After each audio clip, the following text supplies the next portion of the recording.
Otherwise, it's usually just Mike. Some are submarines, some are on the surface. We have a big tank in the back right now.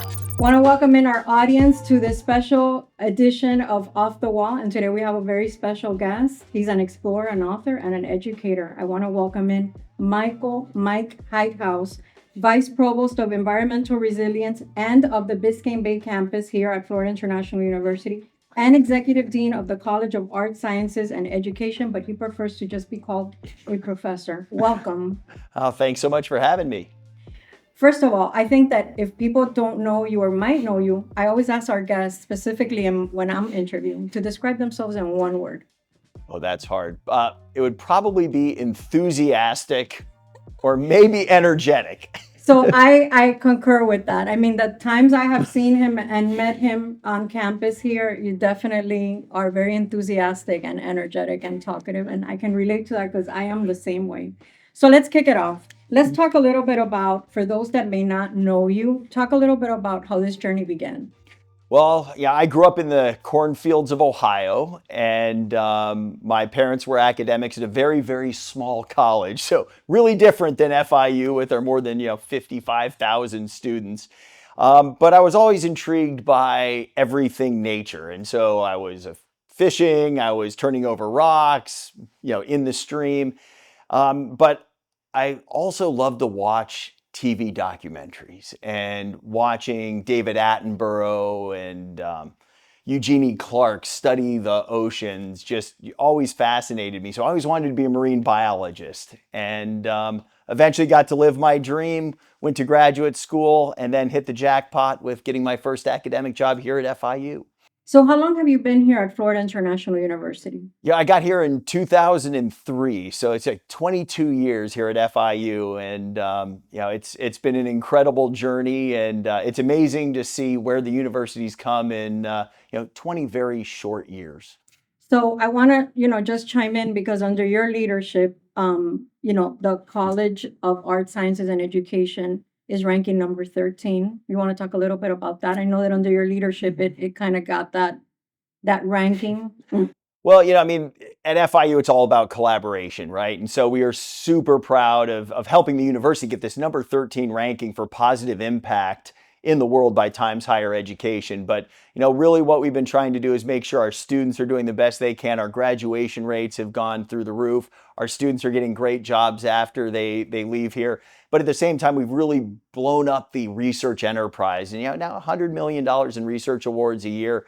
But more than the money, again, it's that impact. It's what we're doing to make the world a better place. And I think that that means we're producing products, but also students that are going to help us have inspiring, vibrant communities for generations to come. Yeah, definitely continue to be sustainable, I think, with the things that we see, right? Especially here at this campus. So talk a little bit about what makes you passionate, which I have to say you are the principal investigator and co-principal investigator on grants totaling $28 million. Talk a little bit about that impact. Well, I get excited about lots of things. And that's one of the things I love about my administrative work is I get to learn new things and help new people in different ways. I mean, my research is really primarily focused on understanding how important it is to have big animals in oceans like sharks, whales and dolphins, sea turtles.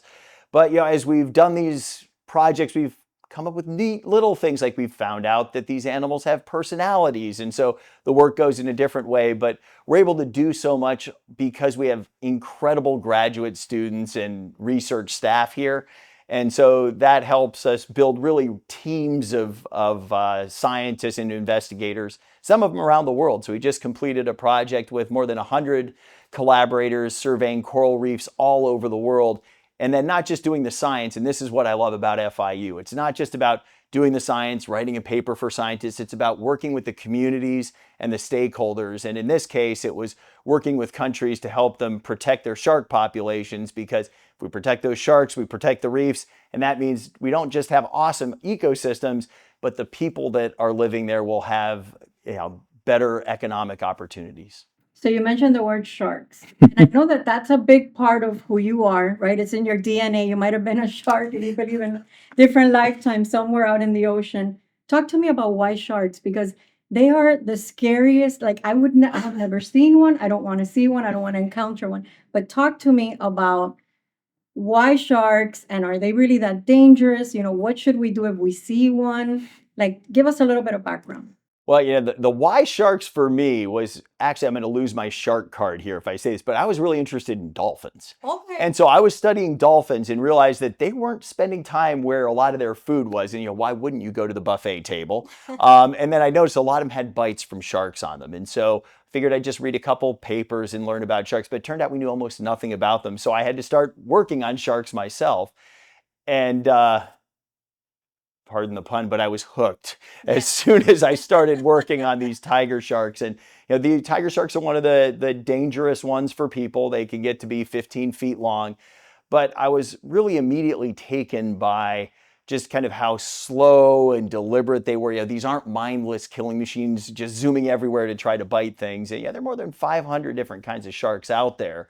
And so most of them are completely harmless and are actually terrified of us. And it's just a very small number of a very small number of species that are actually dangerous. And if you look at how many times people are in the water with sharks around the world every year, it's actually amazing how few bites occur. So really, we should be more worried about what we're doing to shark populations than we should be worried about, sharks biting people. So if I'm somewhere and I suddenly spot a shark a few feet away, like, should I run? Should I scream? Or should I just maintain my calm and try to like communicate telepathically with the shark? What should I do? Well, first, you probably shouldn't scream because you're going to scare it away. Because most likely you're going to see a shark, especially here in Florida, like a nurse shark or something small that you might actually want to see. But if you see a larger animal, the key is just keep your eyes on it, because most predators, including sharks, won't go after something that sees them. So kind of just keeping your eye on it and calmly getting out of the water and giving it its space is your best way to go. But for a lot of us, we're out there looking for certain types of sharks that are not dangerous because we want to see them in their natural habitat. And that's one of the neat things that we're starting to do here on the Biscayne Bay campus is build out this marine engineering and robotics so we can start to build camera systems and sensors that can actually ride along on animals like sharks so we can get their view of the world around That's them. amazing. So you would actually put like one of those cameras on a shark. Do you think that, I mean, you can approach it and actually maneuver it around to be able to do that? Like, explain that a little bit. Yeah, so since the 90s, we've actually been putting cameras on animals, including sharks. And Dr. Yanni Papastamadiou, who's one of our amazing faculty here at FIU, he and I have been doing this camera work with sharks for a lot of years. Sometimes you catch the shark and put them on, but Yanni is really pioneered ways where we can go underwater with a little bit of a pole and the shark swims by and just blink, put on the camera and it swims away. And he and I were in the water to do this for one of these National Geographic shows recently, and it went off without a hitch. So let's talk a little bit about that, because I've seen the show and I know you probably have some fans here watching when we release this finally, that you have been involved in the production of more than a dozen natural history documentaries, including 2 featured on Shark Week, which we know airs, I think, also on Discovery Channel. And you have hosted the National Geographic Channel television series. Talk a little bit about some of the segments there and encounters. Yeah, so this whole TV thing started out a lot of years ago when I was doing my PhD, and National Geographic wanted to film our work on tiger sharks. And since then, I've had this really great symbiotic relationship with especially National Geographic, where we use the TV shows to fund some of the research, usually the crazy ideas that may not work and no one wants to give us a grant for. But a lot of our early camera work with the sharks was funded that way. And now that's a standard technique people are using around the world. One of the more recent ones, we did a show, Sharks versus Dolphins, Bahama Battleground, and we actually built a life-size dolphin out of gelatin. So basically Jello like we'd eat mixed to the density of dolphin blubber, and it was made by our folks here at FIU and our Global Forensics and Justice Center. Wow. And so we took Gooey the dolphin out to see what shark bites look like on dolphins, and sure enough, we managed to get him to do it. So we actually learned something, so we now will have a better sense of what species and sizes of sharks are leaving wounds on dolphins that are still swimming around out there.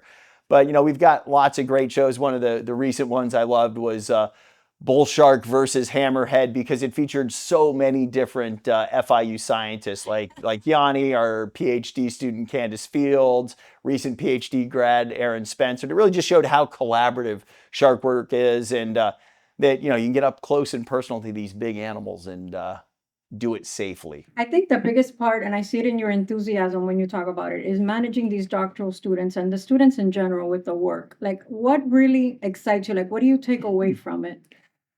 Well, I just get so excited about so many things. I mean, first, it is just such a privilege to be so close to these amazing animals and working in such incredible places with amazing people. And so that is just inspiring in and of itself. And I think we have a real responsibility to give back. And that's one of the reasons we do so many of these TV shows and so much work with the public to, help protect these animals, help the people that rely on oceans, but then just share our excitement. And, then to see the PhD students kind of take projects and finish them out and launch their own careers. Because really, our goal for our students is that they aren't just working on things we work on, but they're carving their own niche out and charting their own path, so they'll have whole amazing careers. And so it's really exciting to see them go on and do things that we had only dreamed were possible when they started out. Yeah, I mean, here at the incubator, we've had, I don't think we've had any well, we did. We had Sarah Peshik, who works with one of the professors at the MMC campus with Shaheen.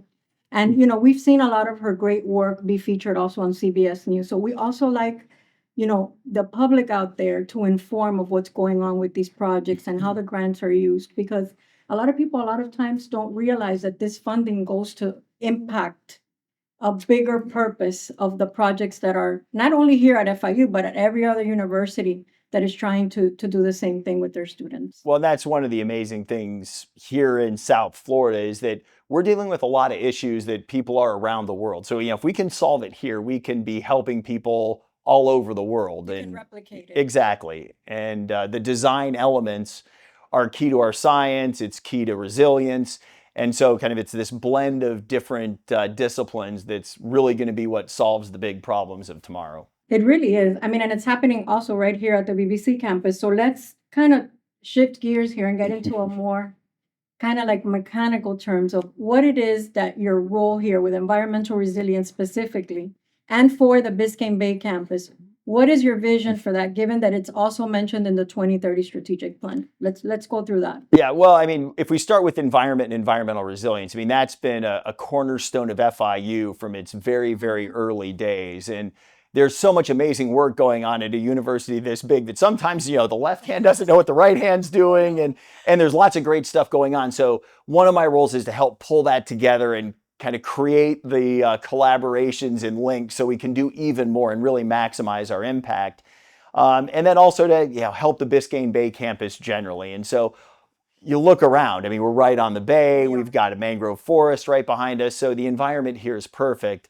And so we need this campus to be vibrant no matter what disciplines are here. And we want to support all the units on campus. But I think we have a huge opportunity here to be an innovation hub, which brings together everybody on campus to focus on environment and environmental resilience, because we know we're facing challenges and what we can do, everything from the operations of the campus, but then the amazing work we can do in design and engineering and computing and environmental science and hospitality and tourism.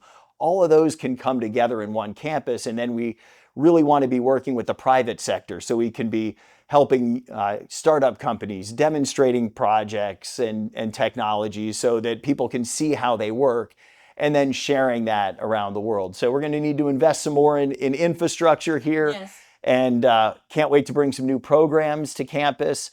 And then, just watch that interdisciplinary research and creative work come together to do amazing and inspiring things. So I saw you last year at Emerge, Tom. We were there. Jacek, Dr. Jacek Kolansinski and myself were there, and we watched you. And I guess my next question has to do with technology and how it really has advanced a lot of the research and gadgets that you all use. You mentioned, the cameras with the shark. Probably, decades ago, you couldn't really do that without technology. So how has the impact of technology really furthered the research?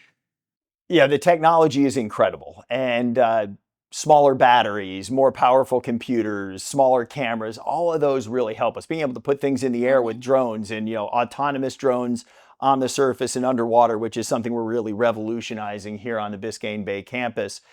But at its core, one of the critical things is that we're asking the right questions and we're identifying the problems. Because sometimes it's easy to take that shiny object in technology and just throw it at the wall.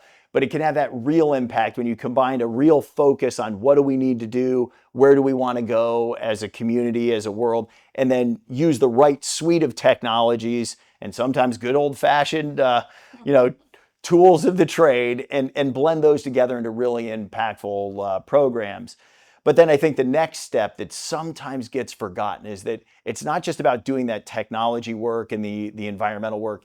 It's how do you interact with people? How do you communicate about what you're doing? And how do you interface in a very meaningful way with the people that are going to be affected, whether it's the challenges you're trying to overcome or the solutions you're bringing to bear. And I think as we have a lot more AI coming in, we've got the technical aspects of AI and identifying what it can do, what it can't do, and what it will be able to do in the future. But then the very real human impacts of what that means and what our students need to be ready to face a world that's going to be accelerating in the rate of change all the time, so that we can get the solutions right, make sure we're setting up our students for careers and lifetimes of success and not just necessarily a first job. So you mentioned careers. I always like to ask everybody that I interview, specifically from FIU, how we get our students ready for these pipelines, because sometimes the jobs that they're getting ready for don't even exist right now. Like when I was a student here at Carter, I wasn't even named Kaplan back then. I could not imagine Twitter or X now or Facebook or Instagram. Like none of that existed.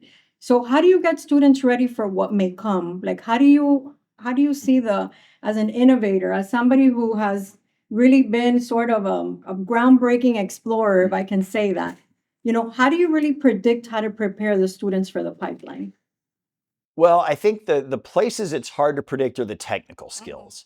But those tend to be the things that people can pick up on their own. So what we really need to be focusing on is the critical thinking and the creative thinking. And really just that mindset of things are going to change. And so I always have to be innovating myself and reinventing myself and looking at where the future is going and how do I use that to solve a problem, to further my business or help my community. And I think it's that mindset and then how you work with people, how you integrate technology, whether that technology is AI, large language models, generative AI, no matter what that is, it's still a framework of how you think about putting teams together, whether they're human or human in machine. And so I think that that's really where we prepare our students. And then I think the other thing where we really excel is giving students that real world experience. Whether it's in an incubator like we're in here, whether it's in a lab, because the learning in a classroom, it's great in theory, but when it hits reality, that's where you learn how you have to pull from so many different places and often come up with solutions that nobody else has thought of. You can't Google it if nobody's done it before. Exactly. And so that's what we want to be doing is we want to be creating the new solutions, not just harnessing what's been done. I hear a lot of the testimonies from the fellows here that have been here, and they say that there's no place like it on campus because here there isn't a syllabus to follow and it's not a graded course. And we really give them the creative freedom to really come to us with a project or a problem. And we sort of don't really provide the solution. We let them come to the solution by giving them little steps of advice. And I think that the craziest thing I heard, which is the best actually, it's from one of our current fellows. She said, the incubator has done so much for me because I came here sort of lost of not knowing what to do with YouTube. She's a media student. And now I know exactly what the path is. Do you foresee in the future or in the next few years more incubator-like spaces of real-world experiences for the students rather than this, brick and mortar or online structure where it's very theory-based? Well, I think more incubator type spaces are exactly where we're going. In fact, we're renovating the Marine Science Building right now to basically create like a skunk works for sensor technology and computing, where we can have students in engineering and computing and environmental and students from our environmental sciences come together and say, hey, here's a problem. How do we work together to solve it? Whether it's a new sensor, whether it's a new process. And I think that's what we're going to try to replicate. We're going to be breaking ground on a new building for autonomous vessels, whether they're underwater, on the water, or even flying. And so those are those real world situations we'll be putting students in.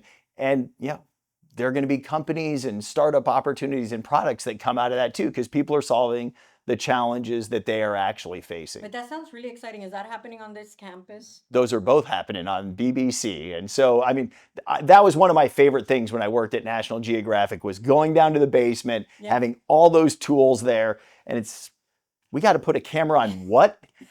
Hyenas? Okay, well, let's just build that. And that tinkering is just so important for integrating the information you've got. And I think that, that's getting back to that idea of what kinds of students do we want to produce. We want to produce those creative thinkers that are figuring out how to solve problems, not just kind of recalling what they learned. So, we're in South Florida. Florida as a whole faces a lot of environmental issues. We have those floodings down in Brickell, which I say people are paying millions, billions of dollars to live there. And then as soon as it rains or there's some type of storm surge, the place looks like it's underwater. What do you foresee as someone who has been, an educator, an explorer, an author? What are some of the solutions, if you could just name maybe one or two, that we could really, impact and kind of solve what's going on in South Florida when it comes to those things? Well, the challenges we face are super complex, so it's not going to be a one or two things answer, but I think a few things that will help. One is really focusing on the infrastructure, how we build it, what we do. For example, 3D printing seawalls that then attract animals to live, which is something that we're kind of pioneering here at FIU. So you get that living shoreline that will kind of harden our shores, but then also those organisms will filter the water and deal with some of the pollution that we're dealing with. I think another solution is we just have to get better data that we can react to. And so we're starting to build out these monitoring stations in Biscayne Bay and beyond, where we can beam back real-time data. And with the analysis capability we have, we can identify if there's a problem and we can react to it. So if there's a sewer break or something, we aren't waiting for fish to die. We can actually get out there and solve problems really quickly. So I think, these combinations of infrastructure, of monitoring, and then just educating the public about all the small things that we can do to help lighten our footprint.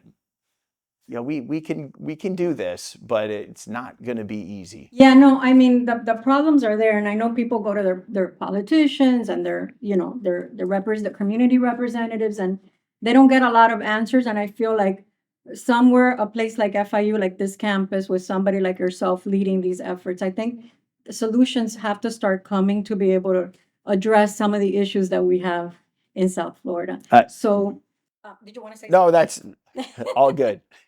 So as we wind down the conversation, is there anything that you would like to add that we haven't addressed during the conversation in terms of, because I know you've been in this role for not even a year, right? Some of the goals that you foresee in the coming year that you really want to get off that checklist, at least in motion? I think the things I really want to get in motion are just getting those ideas from our faculty, staff, and students so that we can really coalesce around a few of these big projects. And so, there's a lot of uncertainty going on right now, and as the kind of chips fall where they're going to fall, we'll be able to react and build the incredible university and campus that we're on a trajectory to build. And so I just couldn't be more humbled and honored to be part of such a great place, and look forward to continuing FIU's incredible trajectory. Well, we want to thank Michael Heithaus for joining Off the Wall. You're welcome to come back anytime and to join our podcast in season 6, Tech Conversations, which is FIU's longest running and successful podcast. Thanks so much, Mike, for joining the conversation. Thanks for having me.